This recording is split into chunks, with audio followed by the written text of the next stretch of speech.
student achievement. So I am going to just quickly turn it over to Dr. Mubenga and Chief Holly McGee for the presentation on staffing, instructional staffing update. Dr. Mubenga? Thank you, Vice President Scott, and hello, everyone, to all the honorable board members and to all the wonderful staff that we have here as well. So really delighted to join this group. This is my second work session, and I'm really excited. We had a wonderful one yesterday. So without further ado, I'm going to pass this to Chief Holly McGee. Thank you, Dr. Mubenga. Thank you, honorable board members, for allowing Human Resources today share some information about opening of schools and the instructional staffing. Admir, can you pull up the slide for me, please?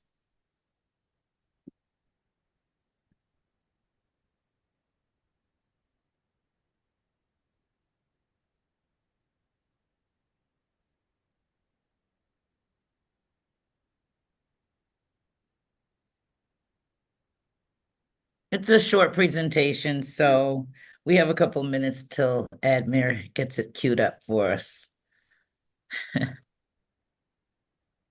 Good. Yeah, most of them get and I'll work on it.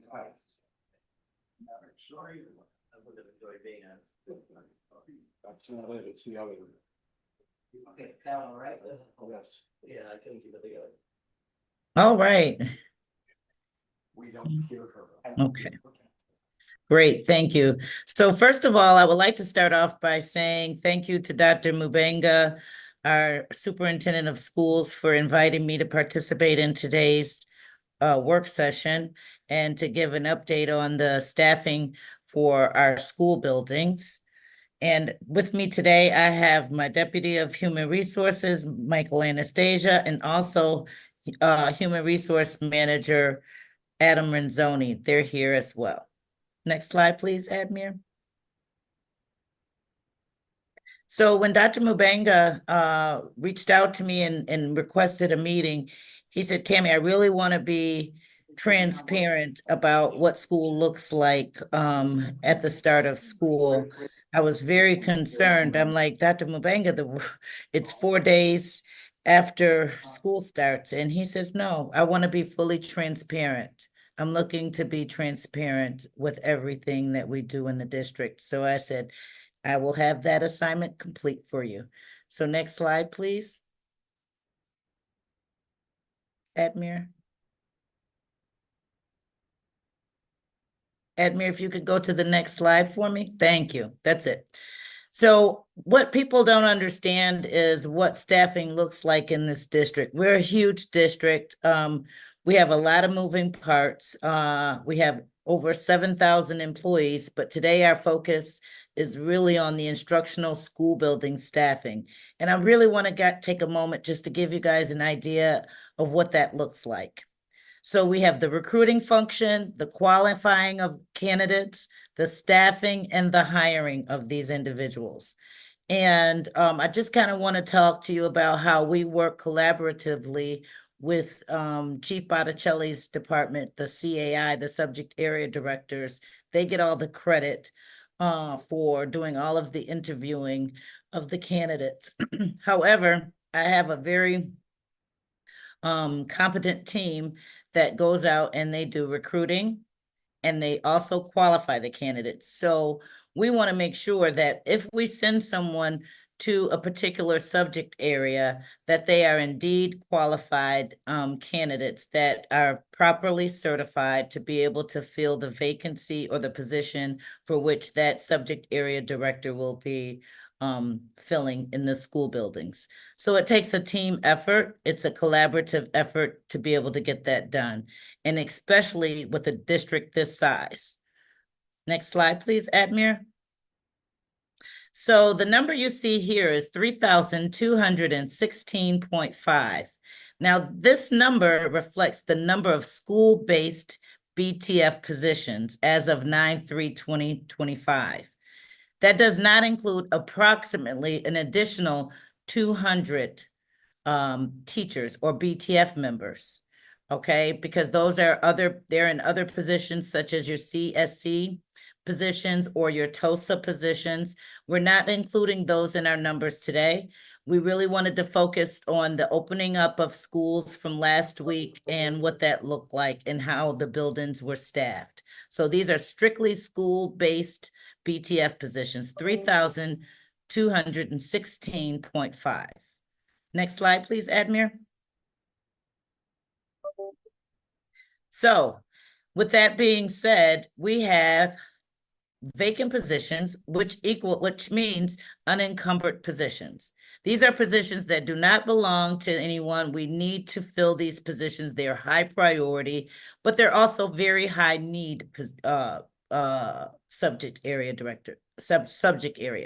So you see 29.17 vacancies out of 3,216.5. That's miraculous. I have a very hardworking team.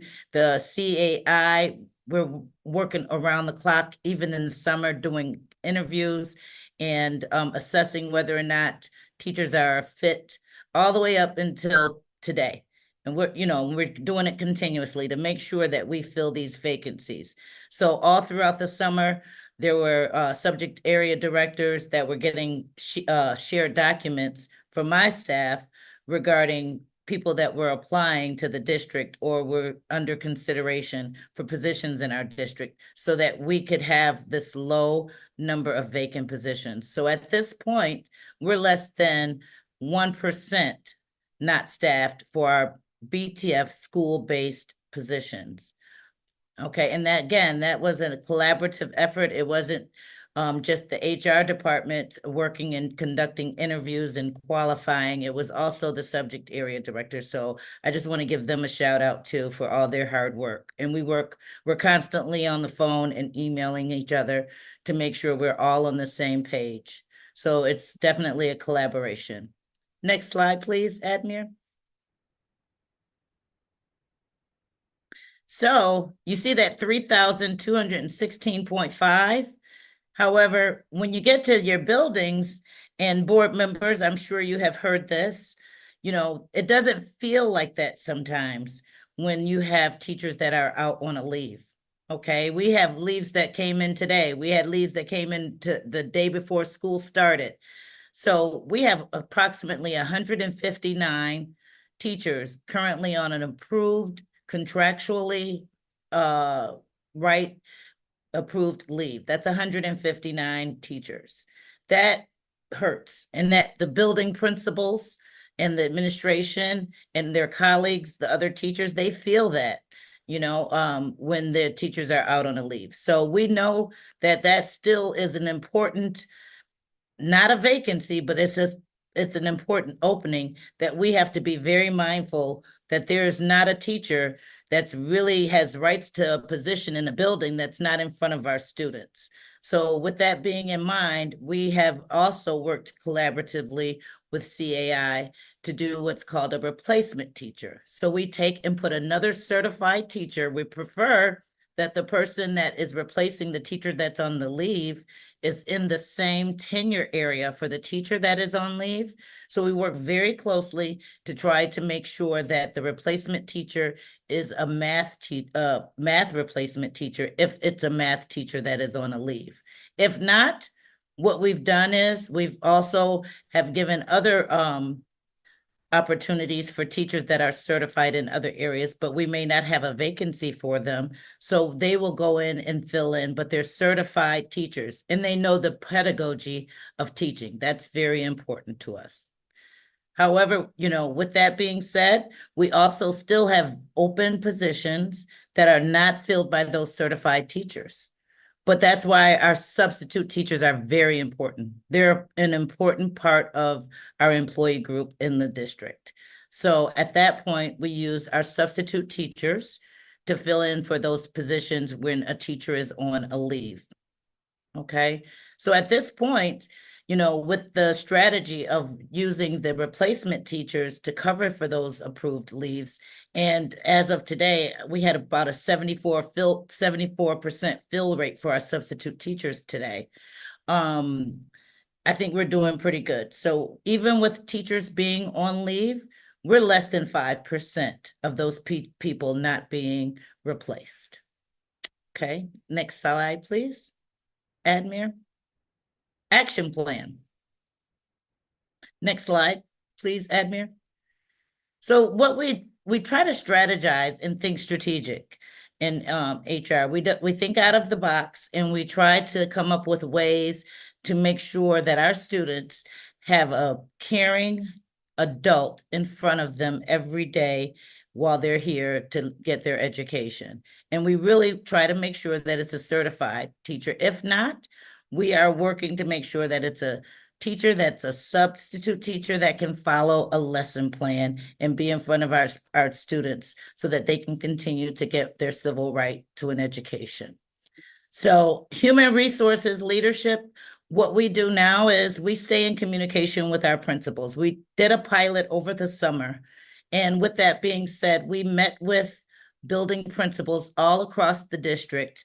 We gave them an hour every Tuesday to come and bring their concerns to HR, what their plans were, and we strategized together on challenges and things that may have come up in the school year. So we talked about those things this summer on several occasions, and it was very helpful to the principals, and it was helpful to us that we were able to address their concerns. Moving forward, it is very time consuming. At times, when Deputy Anastasia was leading that charge, I would step in, and when my schedule allowed, I would also join that virtual meeting and answer any questions that the principals had. And I think that they really appreciate it. So with that being said, they have asked that we continue that practice and have HR open and available for conversations going forward into the school year. So we have accepted that charge, and Mike Anastasia, Deputy Anastasia, will be sharing a link for a once a month HR leadership principal office hour. Once again, you will be able to ask questions.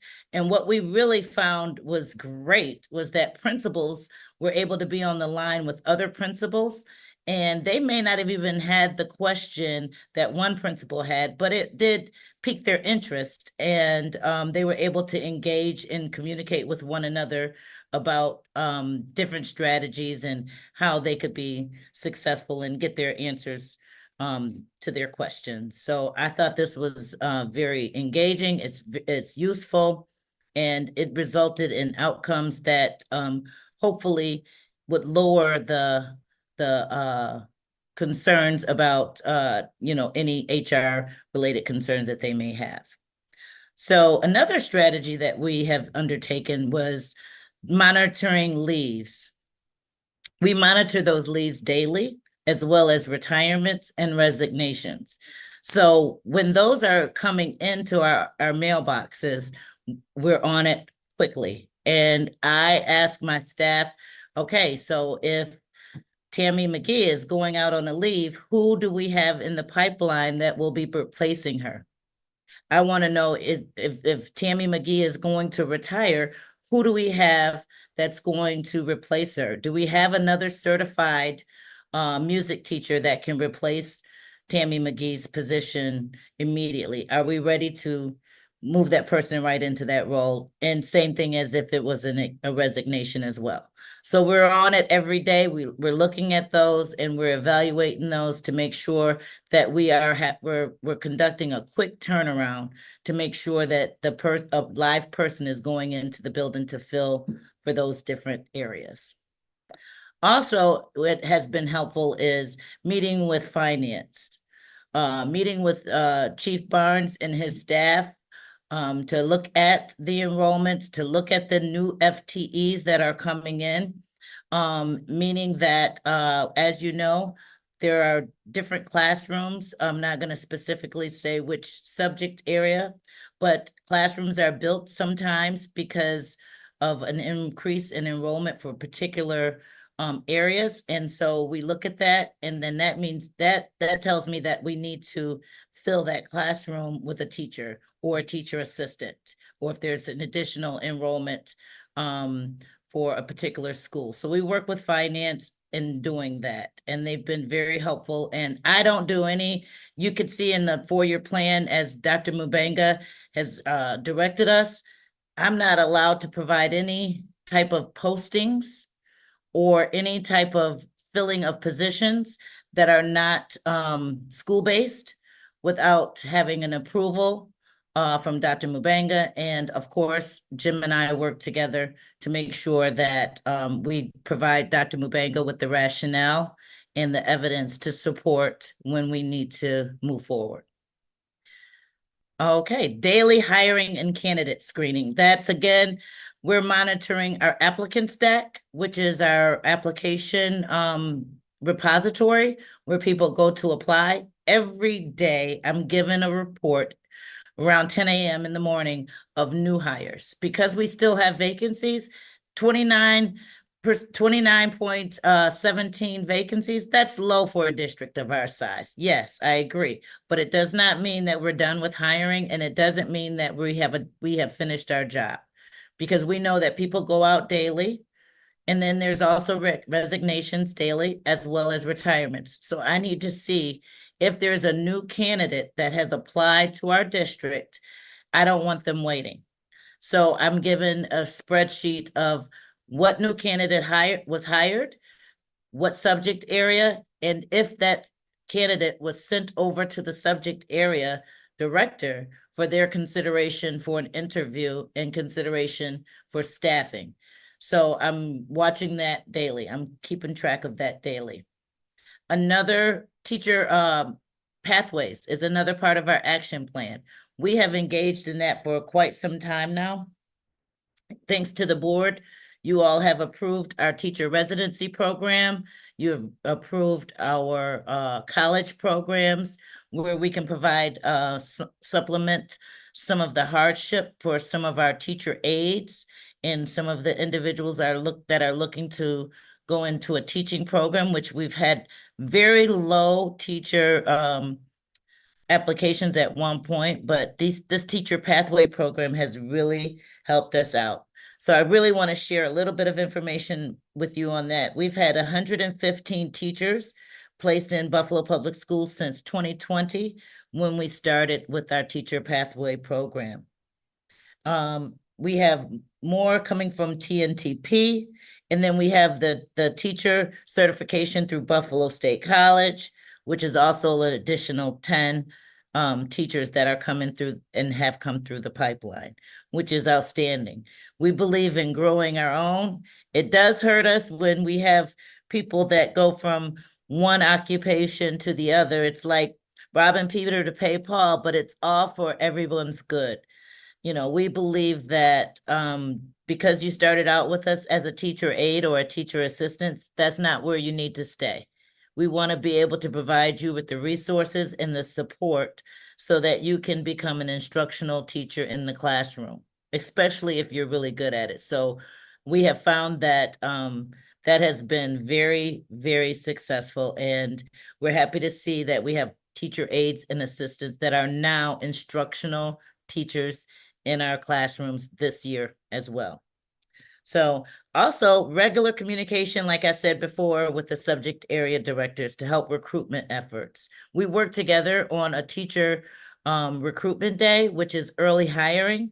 If people don't know about that, we go out and we meet with the area candidates that are graduating from multiple IHEs in individual higher educational institutions. We go and meet with them and we make them an offer to let them know, join Buffalo Public Schools. We share with them our salary schedule, our benefits. We share with them our student population, and we share with them the different opportunities that we have.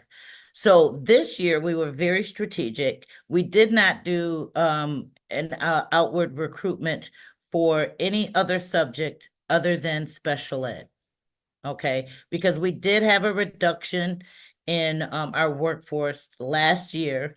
So we did not want to recruit people that we were going to need to lay off down the road. So we stayed focused this year on focusing on special ed specifically. So we hired quite a few individuals from that early teacher recruitment that was in February. And many of the candidates did not graduate until May. Some have their certification and some are still working on their certification, which should probably be issued to them perhaps at the end of September, early October. But they will go into those classrooms as a sub until they are certified. So that is part of our plan. Next slide, please. At this time, I want to thank the board and Dr. Mubanga for giving us an opportunity to share a little bit about our staffing and the 4 days that we have had of school so far. So thank you so much for this opportunity. Before passing this back to Vice President Scott, I just wanted to make a couple comments here. I think thank you, first of all, Holly McGee with your team for pulling this together in the last minute. And I hope we're going to be able to do the same presentation probably mid-year so that we'll know what kind of progress we're making. Secondly, I just wanted to make this correlation when it comes to budget to replacement teachers that we're having due to leave. So that's something that we really need to carefully monitoring. I'll just give an example. If average salary for teachers is about $70,000, then you have about 100 replacement teachers that you're having. That's about $7 million. So we just got to be mindful as we're having these replacement teachers. We want to make sure that we have all our classrooms really covered with those teachers. But I just wanted us to be mindful the implication with the budget as well. So back to you, Vice President Scott.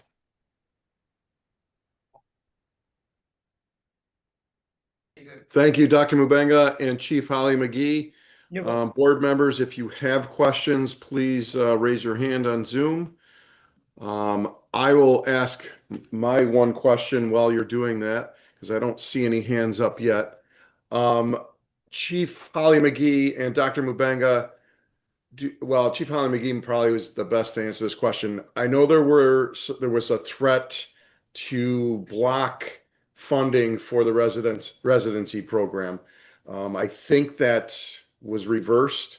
Has that been impacted? Is the funding for our residency program, federal funding, has that been impacted in any way? Yes, it has. And it wasn't blocked, board member Scott. It's very real and it's very true that they did block the funding for the teacher residency program that we were working with UB on. However, gratefully, I have a supervisor that works on the teacher pathways as well as student teachers that worked with the grants department, and they wrote a grant for over $600,000 to do what's called an apprenticeship with the Department of Labor. We are one of the few school districts in New York State that was awarded that grant. And so in preparation for, the possibility that administration would not support the program, we did secure that grant. And so that's what we're using right now to fund the program. And we were funded up until last year, so we do not have a UB residency program going forward for this school year due to the administration cut the funding for that. That program has now been put on pause. Hopefully it'll get started back up again. We're staying in communication with UB, and we're working with other schools such as Canisius, Niagara, and still with UB, but with a different stream of funding. Okay. All right, thank you. Do you have a sense of do we have about the same amount of residents serving this year, even though there's been that change, or is it decreased? It has decreased a little bit, and we're around 15 current teacher residents that are in the program trying to secure their teacher certification, whereas on average it was around 25. Okay. Thank you. And great You're work to your welcome. supervisor for getting that grant approved. Yes, thank you. Let her know. Board Member Zulich, I see your hand up. I see you, Member Woods. I'll have you go next. Okay, not a question really. I love the teacher pathway program that's amazing, and hopefully in the future the residency program will be a priority nationally. Get Yeah. that back going. Yeah, I mean, the residency program, if this is a sneak peek as to a little information about possibilities as to why they didn't find it a priority for funding, 60% of the people in the residency program were people of color, too, just a FYI. So that helped us with our diversity and How do you instructional. put your hand up? The speaker is on. Board Oh. Member Woods, you're unmuted. So just thought I'd let you know that that definitely helped us with getting a diverse group of staff in front of our students. All right, thank you, Board Member I think Zulich. Board Member Shuda has her hand up, Board Member Scott. I'm gonna have Oh. Board Member Woods go next, and then Board Okay. Member Shuda can follow her. Thank you. I was trying to find out how do you get your hand to go up on this screen. So I didn't know it was unmuted. Yes, I wanted to know what's the percentage of minority teachers in the school. That's been a major concern, diversity in the staff and recruitment. And have we made any progress? Do we have any African-American males? That's my first question. I don't have them broken down by gender, but I suspected that you were going to ask me this question. I had provided this information to Dr. Mubanga's predecessor, Dr. Williams-Knight, and I, just didn't follow up on it, so I apologize. But I do have the numbers for you. Our African-American number of teachers, BTF teachers, would happen to be 398, 3,207 Caucasian, 12 Indian and Native American, and 48 Asian, 146 Hispanic. So that is our demographic breakdown for BTF, for our teachers in front of our students. I do have it broken down into percentages, but we round up, so it doesn't really give us a clear picture. I'd rather give you the numbers. But still, the specifics have been that we are 83% Black and brown students with 83% non-minority, basically female Caucasian teachers. Is that still where we're at? We are very close to, I can't give you the percentage. Oh, 84% Caucasian. I can't tell you if the breakdown in gender, but the BTF employee group is 84% Caucasian. Okay, so either we're going a little bit back or remaining the same. Second question, recruitment of minorities. I know you have attempted to reach out and try to diversify our staff, but my understanding was that we found out once you sent a candidate to the principals, they were overburdened and they may or may not ever have gotten back to these candidates, because I run into a lot of minority candidates and I'm very upset with them that they're at Sweet Home and everywhere else. And I say, why did you take Buffalo? And they tell me I did pick Buffalo first. I never heard from Buffalo. So have we been able to address or set a limit? I thought we were going to put a 2-week limit on principals actually interviewing their students, so we wouldn't lose we wouldn't lose the minority candidates that did apply. Did anything come of that? Yeah, thank you for that question, but it's not the principals that would interview the teachers. It would be the subject area directors that are responsible for conducting the interviews. Once an individual has applied to the district for a position, they go over to the subject area director for consideration and placement into a building with the principal. So with that being said, one of the strategies that I previously showed you on the slide was that I'm reviewing the candidates as they go over to the subject area director.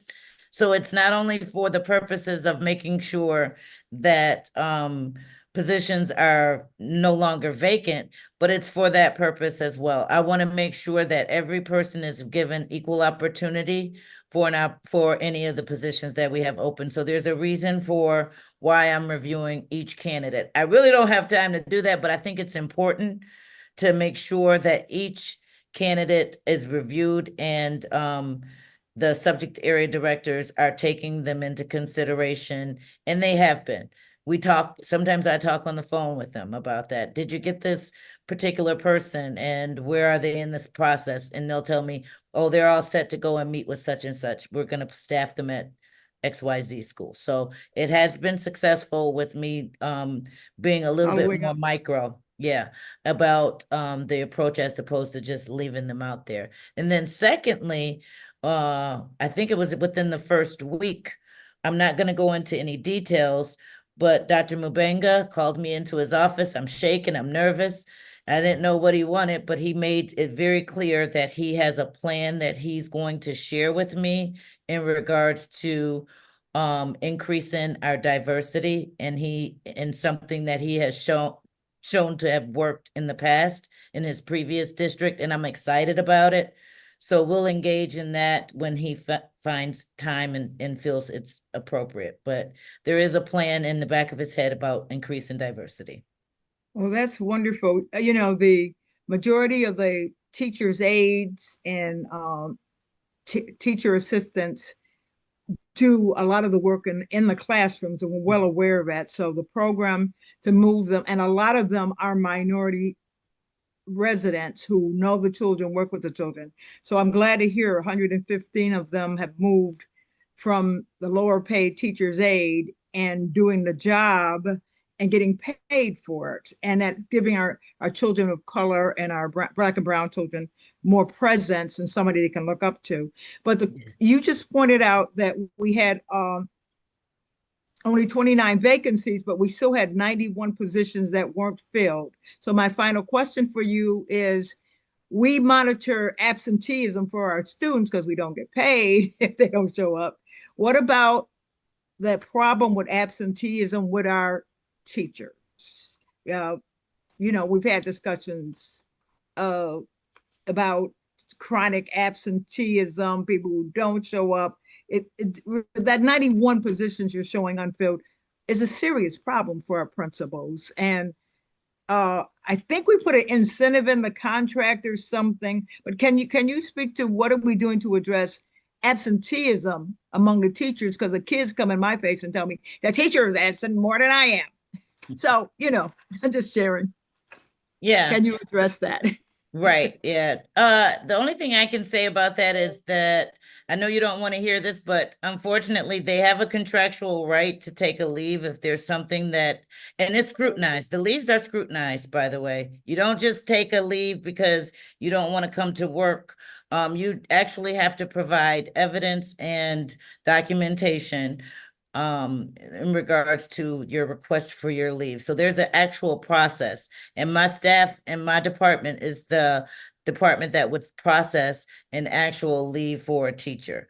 And then it's up to the principals to, document absenteeism, tardiness, and things like that. You know, we provide the principals with a template to provide counseling memos, because you can be counseled on the fact that there's a serious absenteeism with you if it's not an official contractual medical leave, and if there's an issue with tardiness. So we have the support template on our website, on our HR page. If a principal wants to grab that, it's a template that they just need to make sure they keep documentation for teachers that have chronic absenteeism without the proper documentation. Well, I don't want to sound heartless about our teachers, because it is a stressful job. Our children are a handful. We do need some kind of support system, counseling for them. But those absenteeism statistics, do that include the numerous people who are out on workers' comp? Because, you know, some of our kids do hit and hurt our teachers. Yes, it does. Okay, thank you. Thank you, Board Member Woods. Board Member Shuda, you have the floor. Or the screen. Hello, couple things. First of all, I just want to make a statement about teacher and administrators attendance. That school and district culture is a positive school and district culture is imperative to improve attendance. So if we're having people feel as though that they're supported in their work environment, and that will, I believe, have those numbers change. My question is, are we having principals recommend teacher aides or teacher assistants who we think who might be our shining stars to perhaps go into the residency, the teacher training? Because I could tell within 20 minutes with the teacher aide who was ready to do that. And I'm wondering if we're asking principals for their input.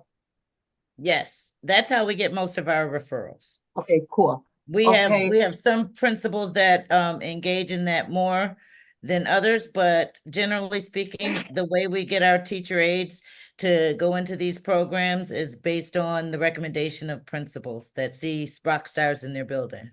Okay, thank you so much. And how many temp teachers from last year, did we hire them all back, or do we still have a list of temps from last year? Very few temps from last year.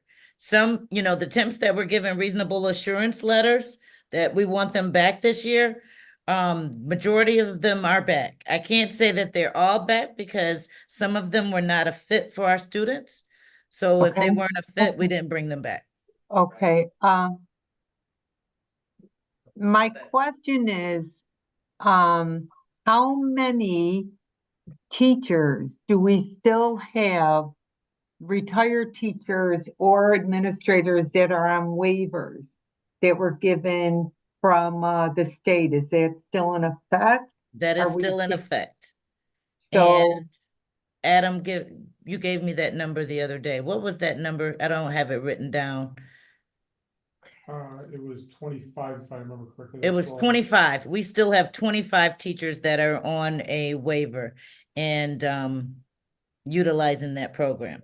They came back out of retirement to teach. do we have any administrators? No, I don't think we have one administrator, not in a full-time job, just one for a full-time job, but then we have administrators that come back to work as sub-administrators. Okay. But we only have one administrator that took on a full-time position. Okay. My other question is, because this happened in my district last year, that there was a long-term lead, though it kept the teacher kept missing the finish, like changing the finish line. So we had a math situation where the kids did not get math instruction, and the parent then, when they left the district, but then had to pay $2,000 in tutoring because they did not receive math instruction. So what does that look like? Like, what does this replacement, like, I don't know the legalities or the logistics of how that works. Okay, so your particular circumstance, I know it very well. So that was something that I met with President Nigro about, because that was a teacher that did not want to take an approved leave. So they didn't want to say that they were going to be out for 20 days or more. So they didn't want to approve leave. So they would send in a note every week, as opposed to taking a leave so that we can fill this position with a temporary teacher. They would go from week to week and hand in a note, getting the doctor's note. And it was a game that they were playing to hold rights to their position. And it was unfair to us. I shared that with President Nigro. But Okay, so I'm what is watching for that. what is the amount of days before replacement can be put in? And I understand what Dr. Mubanga and I'm very, I understand what he's saying. And I get the financial crunch, but I don't know, like some people, like I don't know what, if there is a replacement, what the guidelines are for that. So you're going to use a substitute teacher until it hits a 20-day. When a teacher is 20 on a days. leave for 20 days or more, that's when it's an official medical leave. But in the meantime, for the 19 days, you're going to use a substitute teacher. Okay, thank you, You're welcome. and you know, it's funny how we say this. I just got off the phone before I got on with a Buffalo teacher who on Saturday had a heart attack and had valve you know, procedures. So like in a minute, it just changes. But I appreciate what you're doing. And how about, just the other question, how many aide openings? Oh, I have that right here.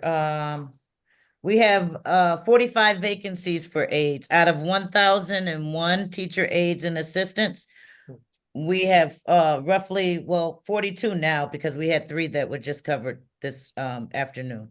Okay, So- because I heard from someone who's waiting to hear, so you and I will talk about that later. Okay, Okay, thank you for your help. Thank you're you. welcome. Thank you, Board Member Shuda. Board Member Belton Cotman.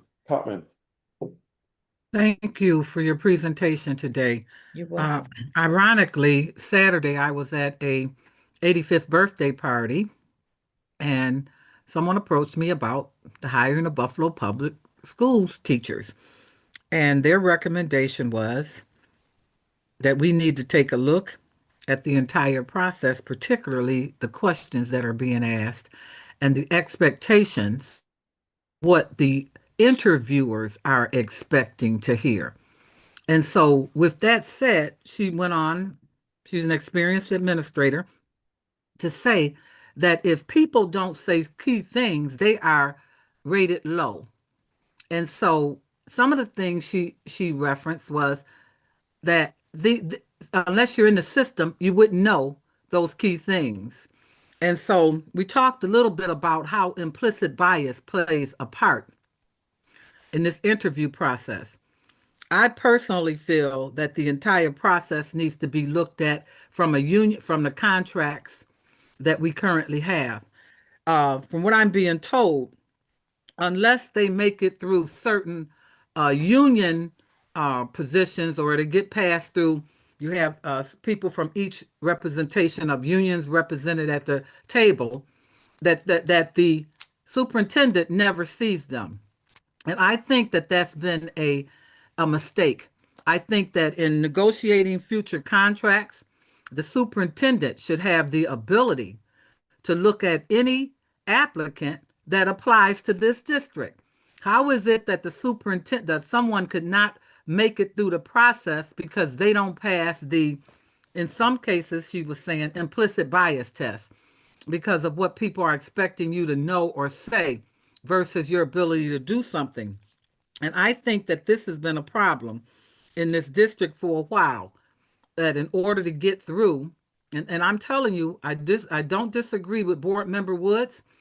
There are so many people in the suburbs of African American descent, of Hispanic descent, that could not make it through that panel. But they're working good and doing very well in the suburbs. Okay, so there's something with that, and at that stronghold that exists that has to be broken. And now that contracts are being negotiated, there needs to be a serious conversation. My concern with your vacancies are typically they are in the area where the children need them the most. In negotiating new contracts, I think it would be smart to have something in there that the superintendent has the ability, or the district has the ability, to place candidates in the schools that are needed the most. If we have schools that are being monitored by the state, how is it that those schools go without getting the proper staff? So this is a systemic issue that has existed for as long as I've been around, and probably, but at the end of the day, I think it is the reason why we only have less than 400 teachers. Now, I'm curious to know, when people put in an application and they don't get an interview or they don't get hired, are you charting that? Are you monitoring that? Yes, we Okay, have a so I'm system. curious to know what percentage of the African Americans or people of brown who are You can't ask an applicant you can't ask demographics on an application. So we don't know what their race is. So well, that's until you they don't know. actually, no, Okay. you can't ask that on an application. So we don't know their race until after they have joined our team. You can't ask So a what race about the question. interview process? You cannot ask that until after. You until can't you're make an onboarded. observation in mortgage banking when a person didn't complete the answer. I was required legally to make an observation. Oh yeah, I mean you can do that. I don't do the interviews, but I mean you can do an observation and you can speculate on what someone's race is. I think that's charting, sticky territory, but I'm sure that we can figure out a way to help see if there is a disparity in the That folks certainly that are there's a applying and disparity. actually getting I'm jobs. curious to know how many people applied online this year that graduated from let's say Buff State with their teacher certificate or with their intent to do that, and they even received an interview. Have your staff had implicit bias training? We all have had implicit bias training. Do you have it on a regular basis? I don't think we had it this year. We've had it over the last couple of years, yes. Okay, in banking, But don't forget, my staff are not the ones that are doing the interviews. well, then that's even better. Has the staff that's doing the interview had that? I believe they always get implicit bias training and professional development. I Okay, do. but it's not done annually. So in corporate America, particularly in banking, there are a series of things that you do on a regular basis once a year in order for you to maintain your ability to go out and represent a corporation, a banking corporation. I only can speak for banking corporations, so that's the majority of my life. What I'm trying to say here is that it's not a coincidence. I'm not sorry. It's not. It's just not. You can't convince me that it's not. So I'm glad to hear that the superintendent has some additional plans. But at the end of the day, um, I'm very concerned about those vacancies. Are they in the high need schools? Are they in the schools that are most often? And I have had those schools over the years. I'm not going to say what schools they are, but in my district, I have had plenty of vacancies because people did not want to fill those vacancies. And as a Well, they're not result, there. They're not only in your district, they're all over the city of Buffalo. And they are majority of those vacancies are in CTE and they're in special education. okay, so So we had the conversation before about what other districts are doing downstate in regards to the CTE filling those positions, and that they have brought professors and people, excuse me, from the private industry to do turnkey teaching for our teachers. When I had this conversation, it was with Phil Rumore, who was the president at the time. He was very receptive to that. After this, I'd had this conversation with the commissioner of education, and she suggested that we start doing it in Buffalo to fill those positions. That there are people who can come virtually and teach the class and show the teacher how to teach the class, and they can learn. That's an area that we talked about 3 years ago. COVID highlighted it even more. I think that's an area we need to look at because our children need to get it, and there are adults, there are professionals that are out there that can teach those subjects in the university system, and I'm sure our university partners and college partners will help. Thank you for the work you're doing. I know it's not easy, but at the end of the day, I have said many a times, and I'm going to say it because I want it to be part of this record, that my personal feelings are that we do not have an educational system at this point. We have an employment system at this point. And until we turn that student data into success, at that point, then I would change my perspective. But I do feel that these contracts and the things that exist in this district are geared for the adults, and a lot of times interfere with children and their education. And I'm going to go on record one more time to say this. Every May, we see all these people who come back every year. They know that they have to get back in the building by a certain time in order to keep their spots.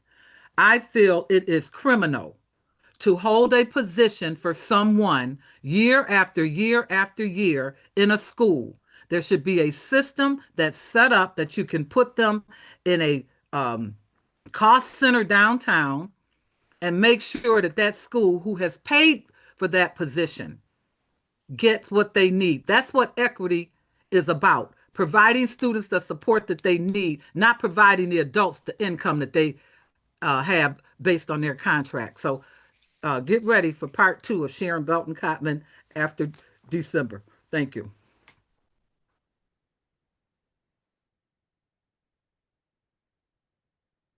Mutis? Yep. Thank you, board members. I don't see any other questions. Okay. Dr. Mubenga, Adriana, board member Zulich, I think you already went, but go ahead real quick. Oh, no, just to follow up. So attracting teachers that look like our students, we have the grow your own kind of thing. Have we reached out of state or thought of other solutions like partnering with HBCUs or anything like that? Yes. Like yes, that- upstream. Okay. yes. Thank you.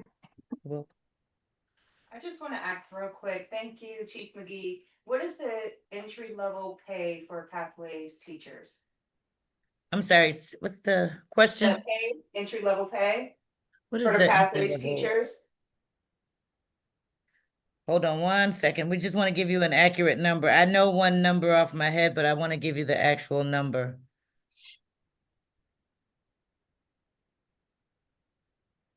While you look at that, can you say if the problem is still what the parents were saying, my kid hasn't had a math teacher for the whole year, haven't had a science teacher for the whole year. I know you were trying to shield me from those kind of beat downs, but how's it going? It shouldn't be that way this year. It should not be that way this year. Thank you. You're welcome. Okay, so the starting salary for the teacher on the teacher schedule is 48,479. I was gonna say 48,000, but Now, is that normal for any teacher coming in with a teaching certificate, or is that just because they're from Pathways? no, just any teacher coming in with a certification. Okay. Yes. All right, Dr. Mubenga, any closing remarks before we transition to our student achievement work session? Thank you, Vice President Scott, and to all our board members for all the feedback that you've been able to provide to us. We are really taking good notes, be able to address some of the concerns that you were able to raise with Holly McGee. Chief McGee, thank you. We got work to do to make sure that all our babies, they have an adult, a caring adult in their classroom. So Absolutely. that's pretty much my final comments there. And as Chief McGee said, we really want to be transparent. We hope that mid-year, when we come back with the same kind of reports, we're going to have some progress as we are moving forward. So back to you, Vice President Scott. I think we are ready for the next person, Miss Botticelli. She'll be ready to present our data. All right, so that concludes Executive Affairs work session, and we'll now transition to student achievement. Before I turn it over to Dr. Mubenga and Chief Botticelli, I know that we're going to be discussing end of the year data, including state grades 3 through 8 assessments. And just for some context, straight from the state ed website on grades 3 through 8 assessments, we know that there's 4 levels that students obtain on the state assessments. And this is what's the language that is provided under each of the levels. So level 4 Students are performing at this level excel in standards for their grade. They demonstrate knowledge, skills, and practices embodied by the learning standards that are considered more than sufficient for the expectations at this grade. Level 3, students performing at this level are proficient in standards for their grade. They demonstrate knowledge, skills, and practices embodied by the learning standards that are considered sufficient for the expectations at this grade. Level 2, students performing at this level are partially proficient in standards for their grade. They demonstrate knowledge, skills, and practices embodied by the learning standards that are considered partial but insufficient for the expectations at this grade. Students performing at level 2 are considered on track to meet current New York high school graduation requirements, but are not yet proficient in learning standards at this grade. And lastly, level 1, students performing at this level are below proficient in standards for their grade. They may demonstrate limited knowledge, skills, and practices embodied by the learning standards that are considered insufficient for the expectations at this grade. So I just want to say level 1 clearly is the most concerning, but I think a lot of times in these conversations, everyone from the state on down gets lost after we talk about level 3 and level 4. We just assume level 2 means kids can't read, can't do math, can't write. And that is not at all what's intended or explained straight from the state ed under these performance levels for level 2. All right, with that said, I will turn it over to Dr. Mubenga and Chief Botticelli. Thank you again, Vice President Scott. I just want to prelude by saying this. These data really represent students, not just numbers, but represent really students. I want to take the opportunity to say thank you to our district staff members for putting all this data together. And I also want to take these opportunities to say thank you to all our educators for the work that they do on the daily basis. There are areas that we're going to celebrate that we're making progress. There are also some areas that we are really concerned that we all need to roll our sleeves to make sure that next year, when we get to this point, presenting the data, that we're going to be in a better place. Kudos to those who really work really hard to produce, to make sure that our students becoming proficient, but also some of the challenges that we have. I think we're all going to roll our sleeves to make sure that we have better results. So I think I'm going to make my final comments once our Chief Botticelli finish presenting. So without further ado, Botticelli. Thanks, Dr. Mubenga. I'm going to talk a little bit tonight about our end of year data for math, English, and a little bit of science at the elementary level. Next slide, please, Admir.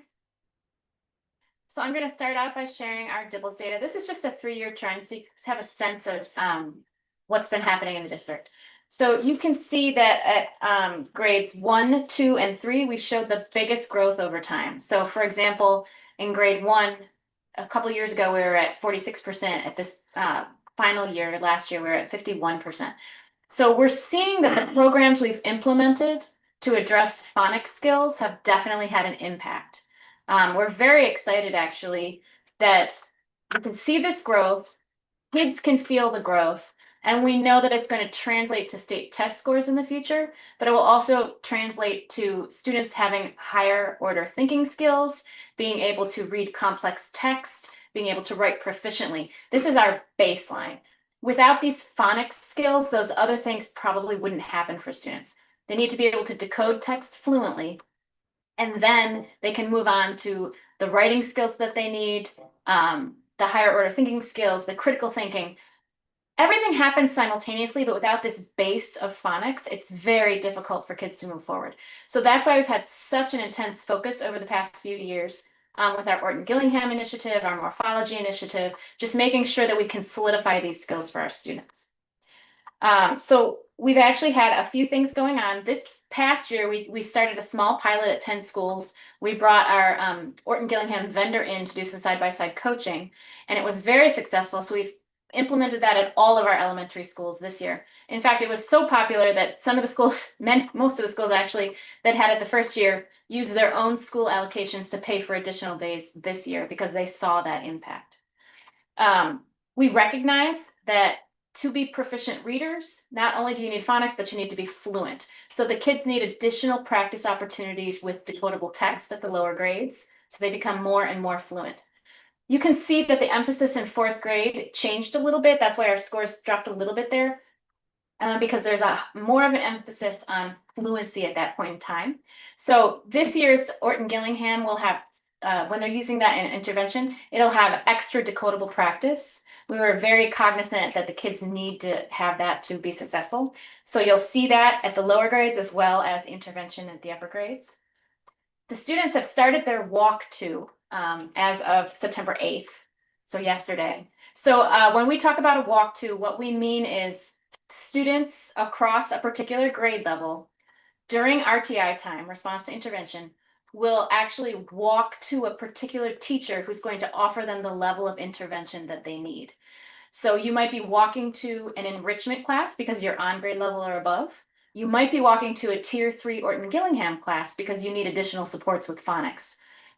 So we've been very cognizant to make sure that they used end of year data from last year. So they used this data to group students so they could start providing intervention immediately. We did not want to waste any time. So you would see, if you went into our schools, you would see that kids have started walking to their intervention classes already, with the exception of a few kindergarten rooms that might need to do a little extra testing. Next slide, please, Edna. So this is our iReady data over the past few years. You can see that we actually improved over time at all the grade levels.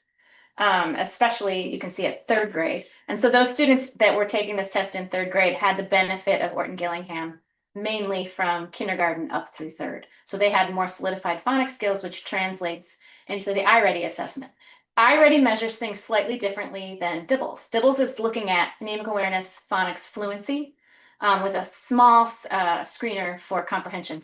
But iReady is actually much more intensive at looking at comprehension as well as vocabulary knowledge. Grade 3 still included phonics, so kids had slightly higher scores in grade 3. And now as these students move forward, we're going to see a greater emphasis on using complex text, practicing higher order thinking skills in classrooms. Teachers are going to be using those higher order questions with the students. So we'll continue to see that improvement in the upper grades. We also have a bit, because this test also measures vocabulary, we are definitely emphasizing our morphology intervention. So at grades 3 and up, we provide training for teachers in morphology. So we want them to understand that most complex words, right, Latin base, French base, Greek base, they're going to have a root and they potentially have a prefix and or a suffix. So we want students to understand the basis of our English language, and then how to attack words that they're unfamiliar with. If they recognize the prefix or they recognize the suffix, they have an advantage in text. And we know that translates across all of our subjects, mathematics, science, social studies, because many of those terms come from Greek and Latin. Next slide, please. So here's our state assessment data from 2023-24 to 24-25. You can see that in English, we grew at grade 3, 5, 6, and 8. And overall, we had approximately a 3% gain from the previous year. So again, I want to point out that we believe that our phonics approach is working. As the kids move up through the grade levels, they're going to continue to grow. These scores are actually even a little bit stronger than what we saw with iReady, because at this point, students are actually able to incorporate their writing skills. iReady doesn't necessarily assess writing the way the state assessment would. So we have a huge emphasis on step up to writing across the grade levels. We want consistency in strategies. So we want students to be able to move through the grade levels and across subjects with consistent strategies that they use so that teachers can support them in their writing growth. We also have an emphasis on complex text and higher order thinking skills again, which will translate to state assessment data. Next slide, please. Here is our math iReady trend data. So you can see, similar to, well, actually at almost every single grade level we went up, with the exception of first, which is relatively flat, but we continue to improve our mathematics instruction. We provided a lot of professional development. This is our second year of the Reveal implementation this year. So usually during the first year, you'd see an implementation dip in the scores because teachers are just getting used to the materials. but we actually did not really see that. So we're very excited that the first year went well, and now teachers can build on that knowledge base of the new program to continue to support students. We also took advantage of the state provided first in math intervention, which focuses a lot on mathematical fluency. So our kids love it. It's gamified. It's very exciting for them. So they try to outperform students across the state. And you can see the results. It definitely improved their fluency. And again, we also have the Math League, which it really hooked a lot of kids. So it made them more interested in math. Next slide, please. This is our state assessment data. Overall, we went up about 1.5% in mathematics. And similar to English, you can see that our gains were at 3, 5, and grade 8. Grade 8 is impacted by students that might be taking algebra instead of grade 8 math. They would be factored into accountability, but you wouldn't see them in these test results. So again, we think there's a lot of room to improve. However, we continue to see growth, and we know that in our second year of the Reveal implementation, we will see an even larger improvement. Next slide, please. And we had new state assessments in 23-24 for science. So we have tests in grade 5 and grade 8. Previously, it was grade 4 and grade 8, and the test was different. So over time, when we transitioned to the new science standards, they also changed the assessment and moved the grade level from 4th to 5th.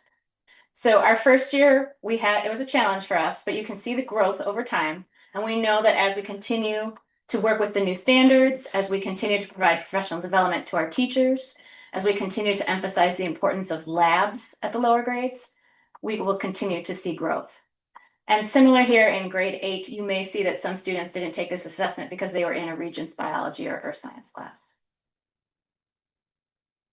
Next slide, please. So we have some strategies that we are going to implement. Some of them are about maintaining, because we know that the things that we have started to do are working. So we don't want to abandon the current strategies, but we want to also focus on things that we know will move the needle. So we continue to offer training in letters, Orton Gillingham, and morphology to support our English growth on the reading assessments and overall as students become better readers and writers. In mathematics, we're going to continue training in numbers. The new Reveal program, we've been offering math learning communities to teachers and administrators so they can come in and analyze the units that they're delivering to the students. And we have a new intervention program for grades K to 2. And as teachers begin to use that, we know that the growth will translate up into the other grade levels. And then Step Up to Writing, I mentioned earlier. We use that across the grade levels, across the subjects K-12. So we have a renewed focus on it this year. We know how important it is for all of our students to have strong writing skills. And so right now, our director of English is pushing into the high schools. She's got a rotation going, and she's doing a retrain or a refresh with our high school teachers to make sure that they are familiar with all of the strategies that we want to see. And we've been training all of our elementary teachers along the way. So as always, we have instructional priorities established for the district, which we will maintain, and we continue to use those during our site visits. So when the Associates for School Leadership and I go to a particular site, we are using the instructional priorities to monitor classroom instruction. We want to review the data, and we want to make sure that the data is moving and that the students are performing better each time that we come. We also have an assistant superintendent and a content area director going out for additional site visits to support mathematics, career and tech and science. So we're making sure that we cover important subject areas, that there is someone with eyes on classrooms, and that we are following our own guidance for the instructional priorities, because we know what will move the needle. I mentioned our coaching support. So IMSC will be here all year. They're getting at least 2 days per school, but many schools also purchased additional time. I mentioned that we want to have additional practice with our decodables at the lower grades and for any student who's struggling to decode. And we want to emphasize the need for teachers to work with students on complex text. We want to see kids reading independently. We don't want to hear teachers reading to students. We want the students to have access to the text, because that is how they become better readers and writers. They see complex sentence structures. They can analyze those. They'll come and talk as a class, but they should be able to read that text themselves. The first time a student comes to a test should not be the first time that they encounter complex text. Again, we have a huge emphasis on vocabulary instruction. At our lower grades, we have more direct instruction of particular words, but as the students go up through the grade levels, we're emphasizing morphology, again, which is looking at those prefixes, suffixes, and roots, and how to apply that understanding to words you've never seen before. How can you attack a new word so that you understand the text that you're reading? Higher order thinking questions have been a part of our curriculum, but we're re-emphasizing that with our teachers because we know how important it is. We really want to push the kids' thinking. So if they encounter a text that they might be struggling with, they'll read it independently. The teacher can ask them a higher order question and give them a chance to think about it, to jot down some answers. If you're an L or a student with special needs or someone who just needs more processing time, that's a really good strategy. Give the kids a chance to read the text themselves, think about it, write down their answers before they're asked to speak out loud in class. It gives more confidence to the students. We have very focused support. We're really looking at grade 9. This past year, the board challenged us to look at credits and Regents exams. And so we have a continued focus on grade 9 because we know that will translate to success on the Regents exams and upper level advanced classes. So we want students to not only get credits, but we want to make sure that they're successful on the exams at those grade levels. So we'll be working with schools to make sure they continue to monitor grade 9, which also includes labs. On the data dashboard, we have the new lab tracker, and we're going to continue to emphasize that with teachers because the kids can't even sit for a Regents exam in science if they haven't completed the lab successfully. Again, science has changed a lot over time. We have a big emphasis on the 3 dimensions of science, which would include content and engineering, as well as cross-cutting concepts. So how does this particular science concept affect what I'm reading in English class, and what does it look like if I'm talking about history? So how do ideas cut across the different domains in science as well as different subjects? So it's important for us to keep a focus on those science classrooms, both at the elementary and at the high school. We know at the elementary, the teachers need to focus on labs. It engages students at the lower grades. It helps hook them in, and it will help us on our 5th and 8th grade tests. Clusters is a type of approach that they're using on assessments. So they'll cluster particular pieces of data and ask kids to interpret that data. So we are teaching our teachers how to use clusters with students in class. And then again, we're going to reinforce and support our writing expectations across all subjects and across all grade levels, because that is how our students will be successful. Reading and writing are reciprocal. So if you get good at one, you can get good at the other. But struggling with one also impacts the other. So we want kids to be strong readers and writers, strong decoders, analyze complex text, recognize that vocabulary, and translate that to their writing skills. So I know I talk really fast. I am happy to answer any questions that you have. All right, thank you, Chief Botticelli. Board Member Everhart, do you have questions? Is this the entire district, not just the economically disadvantaged? This is the whole district. The whole district. Do you have this broken down for the economically disadvantaged as well? I can, so the math and the reading, I believe they are working on for a different presentation for you guys. For next week. Mhm. Got it. And the science we can get. Okay, thank you. Other board members that have questions, please raise your hands on the screen.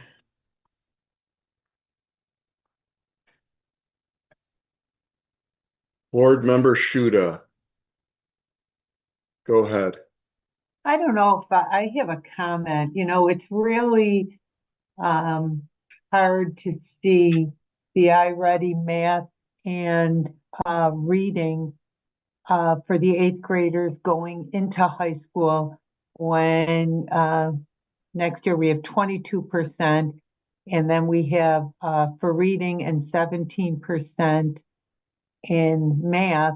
And we know that a lot of those higher scores are at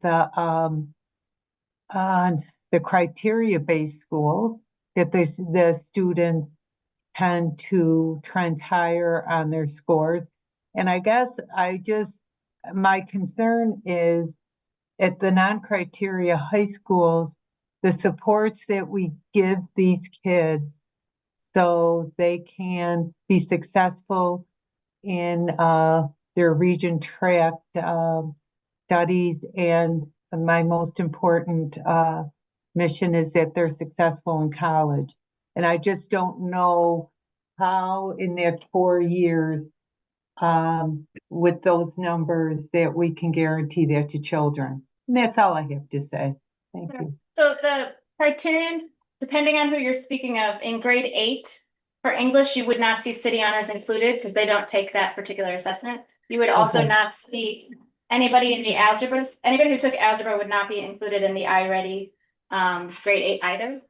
Well, thank goodness, because it's 17. Oh no, it's 17. So that would be really concerning if they were.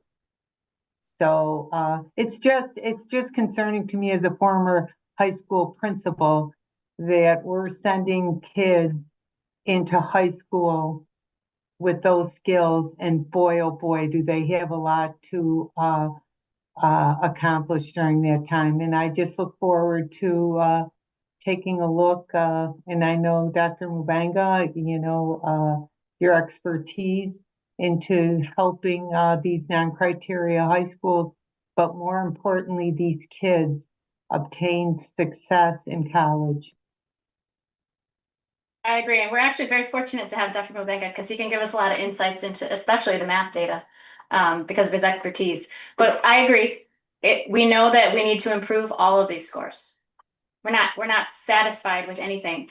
But I do want to point out that we have seen growth over time, and we're going to continue to work with the teachers and the students to make sure that that trend continues. All right. Thank you, Board Member Shuda. Board Member Belton Cottman. Thank you for your presentation. I just got a couple of questions. You said originally that you did pick some pilot schools to roll out. How did you go about picking your pilot schools? Was every district included? Are you talking about the IMSC coaching? Right.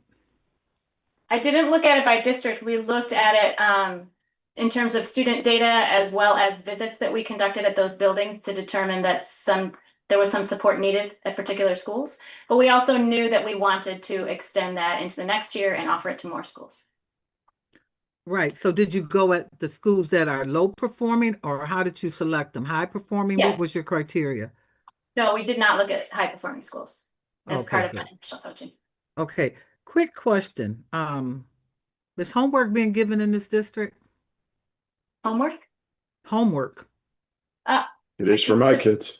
It's dependent on the particular teacher and subject and the day, but I can definitely say my students came home with homework. I think in some cases it's a little different. Some teachers might ask students to read independently for homework at the lower grades, or read with a parent at the lower grades. As you go up through the years, there tends to be more writing assigned to the students. A lot of them also have mathematics homework on a regular basis. So the reason I'm asking is, I guess I'm old school, and I had homework when I went to school. My children had homework and that was our norm. We did homework and we ate. We had to write, we wrote. They were good students and could do math and that. And I guess if we're looking at the numbers that we're struggling with, that I'm just surprised that it's not required across the district. That's all. In our classrooms, but particularly in our elementary classrooms. The other thing what caught my eye was the struggle that's going on in grade 4. When I looked at the data on every slide, there appears to be a struggle going on in grade 4. Traditionally, they say that they build prisons based on grade 3, but over the years, we've always had that grade 4 problem in this district. It's not new. When I first came on the board in 2011, it was there, and I brought it up then. And I'm just curious to know, are you paying attention to that? Because I'm talking about years, not just 1 year, but we have a tendency for grade 4. And then the other one used to be 6th grade that we would lose them, but I'm seeing some action in grade 7 now. So I'm just curious to know if we can just focus in on that grade 4 and find out what's going on up in there, because traditionally it has been a challenge for us in this district. that grade 4 group. Not that I'm pointing them out, but look at the data and you'll see what I'm talking about. When I came on in 2011, it was an issue, and I've been watching it, whatever. And so I just want to thank you. I know you're doing good work, but I just think that our students need extra help. And I'm concerned when there is not a aid that has been provided for schools that are struggling. And I really feel that our schools that are struggling needs to be treated differently. If we're at a point where we're at CSI schools and we're still adding students in the building, we don't have teachers in the buildings, I really would like to see some sort of effort given to stabilize those schools until they can get on their feet. Because I see over the years that normally those are a lot of transients that are in those buildings, and you bring them in and out. So I would appreciate, just considering looking at our schools that the state is monitoring for us and putting some controls in place to make that environment more stable so learning can happen more easily. And it gives the principals a chance to stabilize what they're doing. Finally, do we pull any numbers for our McKinney-Vento students? Do we desegregate the information for our McKinney-Vento, our homeless children? Do we segregate that data at all? Because I'm just curious to know the impact of homelessness on children. Sure. In this So let me district. start with grade 4. So for grade 4, fortunately, you identified grade 4 as your target year for mathematics. So there'll be a lot of emphasis on the success of the grade 4 and 5 students because those are the years that the board has identified. In grade 3, moving to 4, there is a they call it the slump that happens nationwide. It's not just in Buffalo, but I agree with you. There is definitely a slight decline in the scores at grade 4. It's because most assessments are focused on phonics skills up until grade 4. But when you hit grade 4, a lot of the tests will change and they'll have less emphasis on phonics and more on complex text. That's why you tend to see a decline that immediate year. That is why I was talking about the need for us to focus on higher order thinking questions, to continue a step up to writing, to talk about analyzing morphology and using more complex text and having kids read independently at those grades. Because previously you saw more of an emphasis in the test scores on the phonics. So Orton Gillingham is helping the kids get to that point where they can do those things in 4th grade. So that's why we've had such a focus on trying to get the kids' phonics skills built up. And then when they hit 4th grade and they're reading that complex text and they're doing more complex writing, we're going to be able to support them in that growth, but they'll have that base, that foundation to be more successful. So you're correct with the 4th grade analysis. And I love, oh, I'm sorry, go ahead. No, it's okay. What were you going to say? I said I love your our math geniuses, and I hope that we can encourage more teachers to do the math. I call them our math geeks, but I would encourage more schools to participate in the after-school program for our math students, and hopefully we can get a summer academy sooner or later for those young people that love math. So thank you so much. Oh, you're welcome. I'm sorry. You do see that more schools continue to join the Math League, especially as Director Wagstaff lowers the grade levels. Kids are getting more excited earlier on, and they're getting hooked, and they want to keep going. So that is actually a very successful program. I really wish those children could come downtown. I wish we could highlight those children at a board meeting before the year is over, because Dr. Mubenga, those children, the work that they do, the questions that they can answer, it's just off the hook. And we never celebrate our scholars to that degree in our district. I think we have room to do more of that. And you had the top placing schools and whatever, and I just think it would be a great board meeting that we get some goodies for the young people and let them come in there with their parents and show their stuff and get their awards at a board level or be acknowledged. I just think that we're missing that opportunity with highlighting these geniuses. I call them my little math geeks, and they don't mind me calling them that. So we're more than showcase the Math League students. So anytime. And I hope you invite me back next year, because I really enjoy those kids. Absolutely. I think your final question was McKinney-Vento, and no, I haven't necessarily pulled that data separately, but it's definitely something we can look at. can we start monitoring that McKinney-Vento data? Because I'm wondering if we can show what, maybe compare, I mean, the children that are in and not necessarily in stable environments, and provide them additional resources. That's what I'm thinking. Yeah, I can work with OSA to have that data pool. Thank you so much. I appreciate all you're doing, and to your staff and everyone. Thanks a million. Thank you. All right, President Evans Brown, you have the screen. Oh, hello, everyone. Thank you, Anne, for another great presentation, as always. So I'm so excited that we're showing some growth.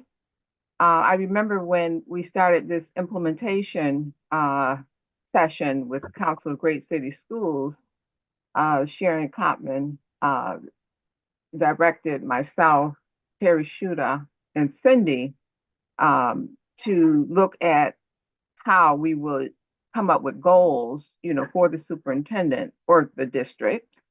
And so we thought it would be important to add, the state assessment data. And so I'm glad to see that we did that, because often, I think internally when we look at DIBELS and iReady, it's an internal process and not statewide. So we want to look at our children comparable to other kids in the state. The other observation I have is when we look at, Sharon pointed this out, the fourth grade. I also saw that, but I also saw where the seventh graders seem to be struggling as well.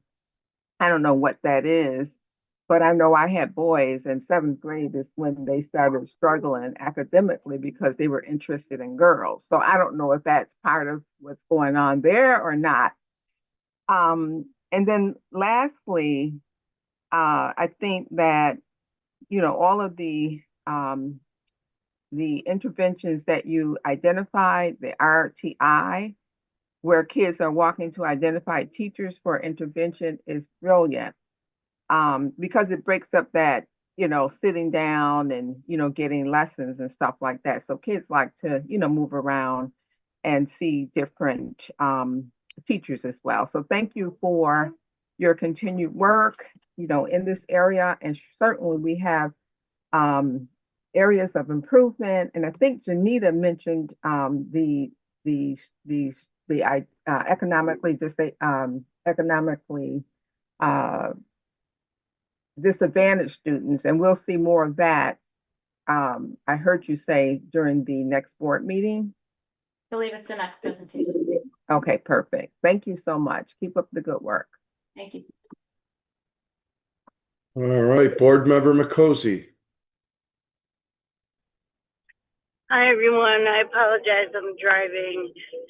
Thank you for Chief Botticelli for the presentation as well. It was easy to digest. The only thing that I really wanted to make a comment on was we are, I actually agree a little bit with Board Member Cotman when it comes to homework and it comes to what we're requiring as far as reading and the proficiency, with not being able to take any of our technology home. Are we able to really make sure that our kids have sufficient materials to take home to read? And, not everybody has a phone where they can access the internet or be able to, learn the way our students kind of do now in this day and age. But without having the ability to take devices home, which I believe that's what's happening. I know my grandkids and my son are not able to take it home. They actually look to, the internet and other avenues if they can't understand the actual assignment and somebody isn't able to really break it down for them. So I'm just putting that out there. I'm not sure what we're doing in place of bringing technology home. I totally understand why it's not a possibility because of, cost and whatever, but I just worry about it as I'm seeing already this early in the game how it's affecting how my family is taking information in and how they're, you know, translating what they're learning in school. So you make some good points. So at the lower grades, actually a lot of the kids have consumable books that they would use. They could bring those home. They don't necessarily have to have a device. So we have consumable books in mathematics, in science, in social studies, and in reading grades 3 to 6. So the kids would actually be able to either rip out the page and bring it home or bring that actual work. I'm calling it a workbook, but it's actually got text inside it as well as practice activities. So those would be things that could go back and forth. At the very low grades, pre-K and K, we send home books, like bags of books with kids each week, and we ask them to sit with their parent and, you know, practice that idea of reading and interacting with text.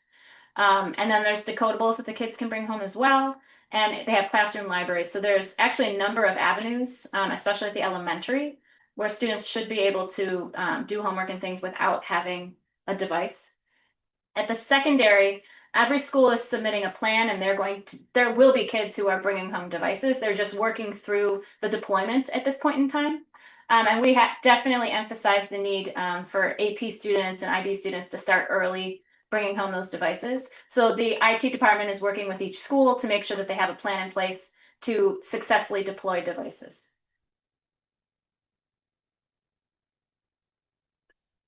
Board Member Makosi, anything else? I do want to state that those consumable, I didn't know that's what they were called, books, I'm not, you know, telling on anyone, but I was told that there is no taking pages out, there is no bringing anything like that home in certain schools. So I don't know if that's just not translated. I'm just asking if maybe you can, you know, make sure there's a blanket statement goes out that, you know, kids are allowed to take things home. There might be a copy that's sent home, but I don't think the students know that they're able to take a page out and bring it back and everything that you just mentioned. It seems like a more complicated process than some of the kids that I've been talking to. Okay. And yeah, I get to the libraries, I get all that. I just, you know, if I can't answer a question or, you know, my kids can answer the question, it's an automatic instinct for the kids to look it up. You know what I mean? I do. So yeah, I totally get that. I can certainly. I just really wanted to comment on that and no, I got you. I appreciate your answers. No problem. I can certainly send something out as a reminder that those materials can go home. It's teacher dependent. Some of them prefer to have the kids rip the page out, and because they don't want to take a chance the student might lose the entire consumable for the year. That's typically what I've seen, is that they might do that. And or they have Xeroxes and things that they might want to send home as well. But I can definitely emphasize that that is something that can happen, that they can go back and forth. Because we don't want to deprive kids of those opportunities. A lot of times the consumable is things that they do outside of class anyway. They don't necessarily always use them in the classroom itself, depending on the type of instruction that's being delivered. But easy to emphasize with schools. But I would also say it's only the 4th day, I think. So they might have decided to wait till next week to communicate some of those things. Thank you so much. You're welcome. All right, Board Member Zulich. Hi, thank you for the presentation, Chief Botticelli. I'm wondering, how long has the district been doing like iReady? We might be in our 5th year. It depends. We had math first and we added reading later. It might be the 5th year. All right, I'm wondering if I can have Hold the on, year. Board Member Zulich. Can everybody mute, because I'm hearing some background noise? All right, thank you. Go ahead. Oh, I mean, my heart stopped when I saw a single digit. I'm just wondering if we could see what we started with. Like, was it less than 9% and we have been making gains, like in 8th grade, for example? I looked at NICED. I think the state math proficiency is in the 40s. So we do have A lot of room to grow there. About homework, that is something I'm curious about as a parent, and I know I shared this at our retreat. I have one child in one school where there is a no homework policy for the entire school. And I have heard from other parents where when an older sibling goes to 5th grade, then that they feel like their child's at a disadvantage and not ready for the amount of work they are expected to do then, going from none to, and I'm not saying do too much, because I do have a student that I feel has too much homework as well, but some. And then as far as the library, this is something I brought up at budget time. If there isn't a librarian in the library that day, can our young readers still take out a book? Because I know some buildings have a librarian like 1 out of 6 days in the cycle. So I can check on which schools do not have. So usually they split like every other day if they have a librarian on staff. But I can verify what the process is to check out materials. Okay. I would not read on the computer. I'm still like a turn a page for reading. And just I don't know. I wish we could have like math league summer school, or it's just really hard. My one student, child struggles, and I could not get extended school year. Like I, as a board member, couldn't figure out how to get my child the help they needed. So like, I feel like we could move the numbers more with even more support, or like continuous something. I would just love to see us do more and like grow in leaps and bounds. No, I hear you. When we had the extra money after COVID, we were able to do summer school for enrichment at the lower grades. I don't think we have that kind of budget at the moment, but that's certainly something we could work with Dr. Mubanga on to investigate what the options are. Thank you. Larry, I still don't know how to raise the hand thing. All right, Board Member Woods, go ahead. Okay, sometimes I feel like I'm Debbie Downer because I bring back the feedback from our parents in our community. And people in the community are telling me that before I got on the board, there was a person, an administrator, who came and moved a needle in this school 6 to 9 points in 1 year. And I don't know her name, but I hear that from many people in the community. They know we can do better. Then while I was on the board, we had a superintendent named Pam Brown, Harvard educated. She came and she moved the needle 6 to 9 points also. I listened to what the Pam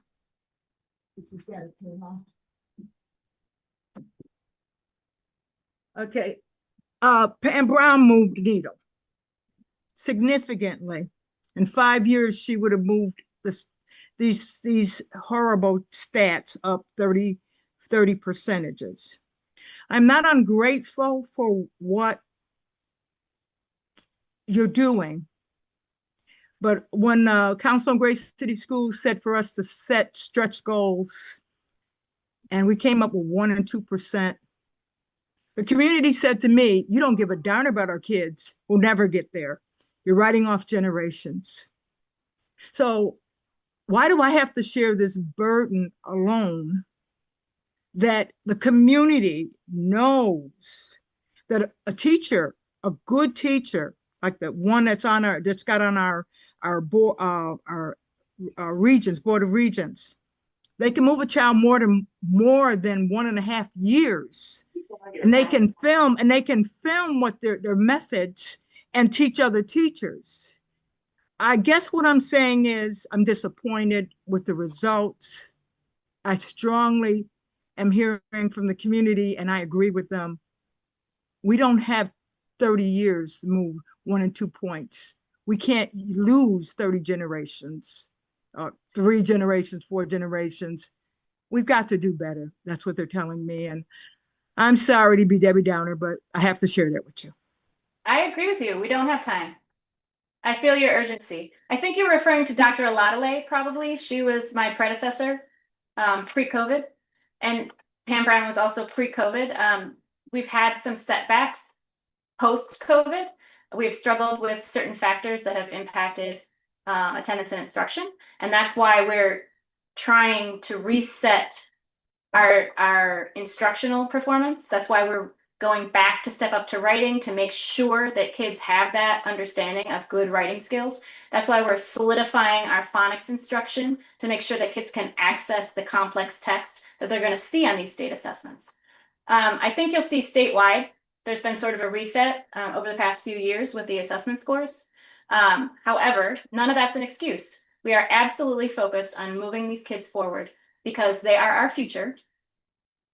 We cannot succeed as a city unless our kids succeed, because they are going to take the positions in this community, right? They're going to be our bank tellers. They're going to be the people running our businesses. They're going to be the CEOs of the companies in this area. So it's really important that we do move that needle. So I absolutely feel your urgency. And also with which we've said earlier, the union contract gives the teachers the right to bid, and the best teachers go to city honors and my criterion schools, because I have the worst and the best schools when you have 17, 18 of them. So I have best and the worst, but there must be a way that the best teachers go to the most challenged students.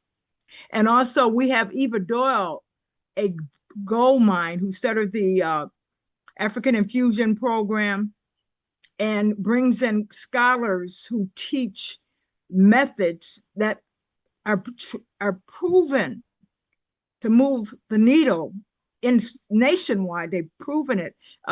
Dr. Kathy Evans Brown and I have gone to several of these, and I just feel like the community is trying so hard to get us to hear them and to use them and to use their methods, and they understand this. And I'm just saddened. No, I totally understand what you're saying. I do want to say, though, we don't necessarily send the best teachers to our criterion schools. That I don't think that is completely accurate. There are great teachers at our criterion schools, but we have phenomenal teachers at many of our schools.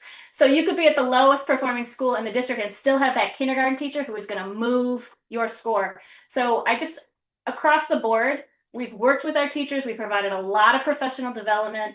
They participate. They're excited about these coaching visits. I mean, teachers are actually very excited to have the coach come into their room and give them immediate feedback on their practice. So I understand what you are saying, because I agree with you. It's really important to get these scores up. 100%. We need our kids to be successful, so our future is enshrined in Buffalo, right? They are our future. But I do believe we have strong teachers at many schools. All right. President Evans Brown, is your hand just still up, or did you raise it again? No, I wanted to make a comment. So, we all, I think, on this panel agree that we have work to do. We all agree also that we've done great work and we have graduated great children. As a matter of fact, today I was at a bank, NBT Bank, and there was a young teller there. Her name was Roxanne. I found that out today when she saw my name, right? She said, oh, she associated me with Buffalo Schools, and she's a graduate of South Park High School, just graduated last year. Very courteous, bright, just, a representation of what we do produce. I wanted to throw that out there.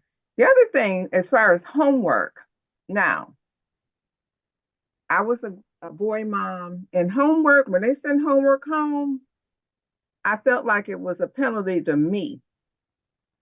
I really did, because it was a lot of homework.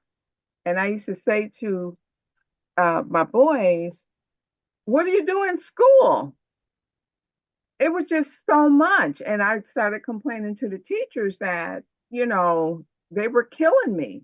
My husband didn't do the homework. I did. And it took really hours after I worked all day long. So the controversy about homework is a hot item now across this country.